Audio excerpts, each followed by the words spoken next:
Infernal Runner is a horror-themed platform game for the Commodore 64, published by Loriciels in 1985 and later adapted to the Amstrad CPC.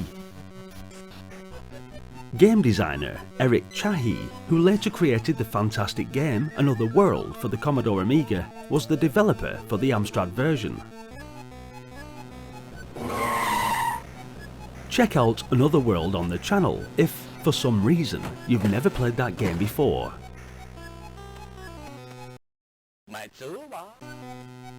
Such a classic. For the Commodore 64 though, this was the only game developed by the French programmers Yves Korta and Michel Koell.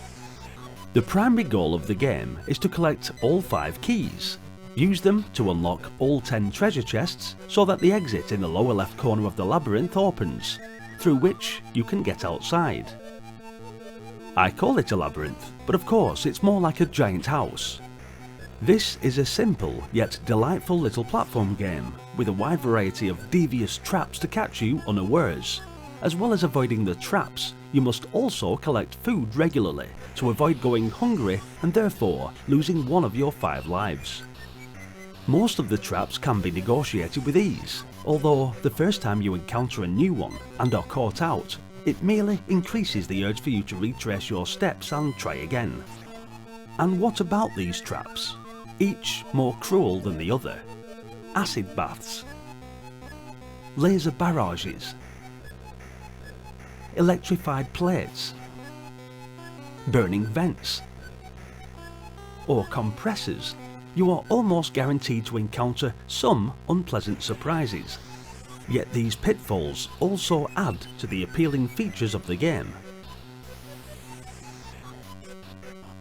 Not only do you have to contend with these traps, but there are also ladders and platforms, acrobatic jumps to perform, and all of this while trying to avoid falling to your death. So far, sounds good, right?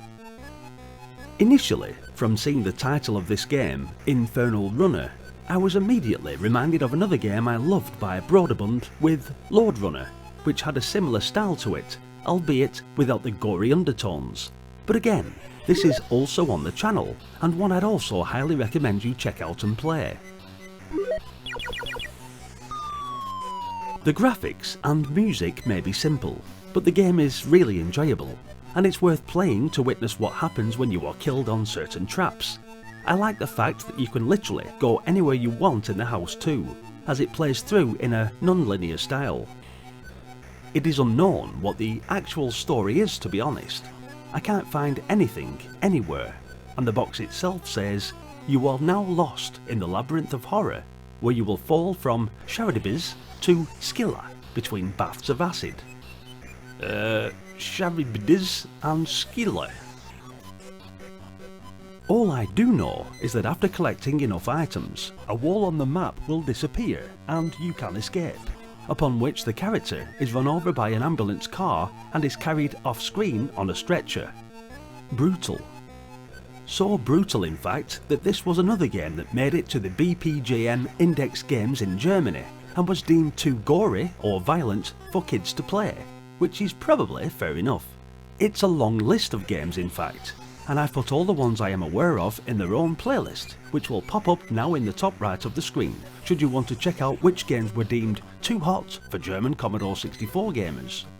Apart from the violent depiction, I can concede to say that it wasn't a massively great platform game.